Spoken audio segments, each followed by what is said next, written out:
In mutual fund, what is the role of this mutual fund managers?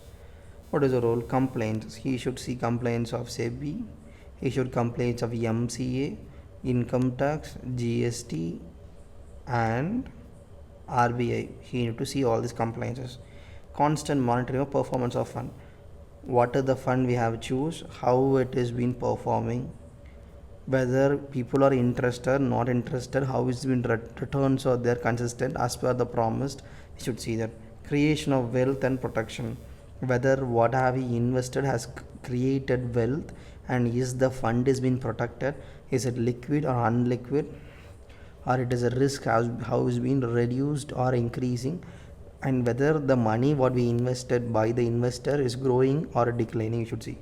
Control over the work outsourced to third party. If it being any work that is being outsourced by the mutual fund managers, you should manage whether that work is being consistently monitored and no error is happening there. This all the role of the fund manager in mutual funds.